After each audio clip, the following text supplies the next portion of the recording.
Welcome to NS TV.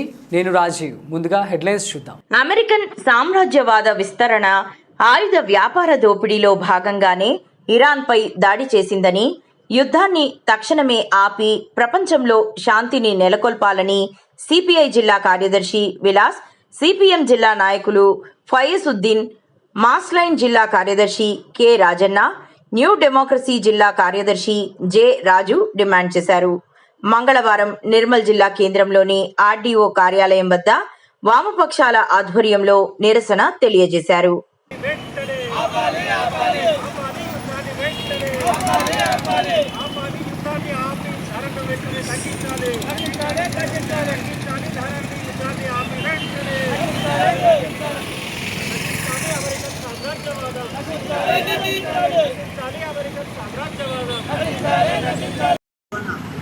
Iran పైన American సామ్రాజ్యవాదం చేస్తున్న దాడిని, ఇరాన్ పైన ఇజ్రాయెల్ చేస్తున్న యుద్ధాన్ని ఆపాలని చెప్పేసి నిరసన వ్యక్తం చేయడం జరిగింది.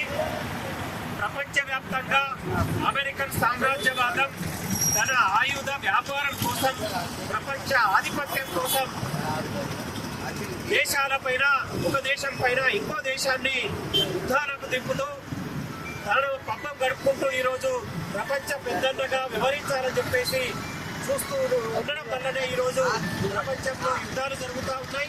దీనిని మేము తీవ్రంగా ఖండిస్తూ ఉన్నాం. తక్షణమే ఈ యుద్ధాలు ఏవైతే అమెరికన్ సామ్రాజ్యవాదం ప్రోత్సహిస్తూ ఉన్నదో దాన్ని తక్షణమే ఆపాలి. ప్రపంచంలో శాంతి కొనసాగే విధంగా, శాంతి నెలకొనే విధంగా చర్యలు చేపట్టాలని మేము డిమాండ్ చేస్తున్నాం. ఈ ప్రపంచ యుద్ధాల వల్ల భారతదేశంలో కూడా ఇప్పుడు క్రూడ్ ఆయిల్కి సంబంధించి పెట్రోల్, డీజిల్ అన్నీ కూడా ఆ దేశాల నుంచే మనకు సప్లై అవుతున్నాయి కాబట్టి వాటి ధరలు విపరీతంగా పెరిగిపోయే ప్రమాదం ఇప్పటికే ఉంది. భారతదేశంలో పాలక వర్గాలు ఇప్పటికే క్రూడ్ ఆయిల్ ధరలు తక్కువ ఉన్నప్పుడే ఈరోజు 120-130 రూపాయలు పెట్రోల్, డీజిల్కు వసూలు చేస్తూ ఉన్నాయి.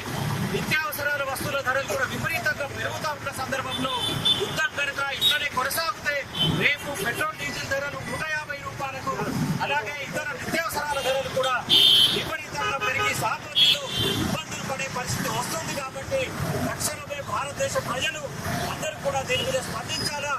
అమెరికన్ సామ్రాజ్యవాదం ఏదైతే దాడులకు కొనసాగిస్తున్నదో, దాడులు చేసే వాళ్లకు సపోర్ట్ చేస్తూ ఉన్నదో దానిపైన పోరాటానికి సిద్ధం కావాలని చెప్పేసి, అమెరికన్ సామ్రాజ్యవాదం ఇది ఖచ్చితంగా ఓడిపోతుందని చెప్పేసి తెలియజేస్తున్నా. ఈ దాడిని వెంటనే ఆపకపోతే ప్రపంచవ్యాప్తంగా నిరసనలు కొనసాగుతాయని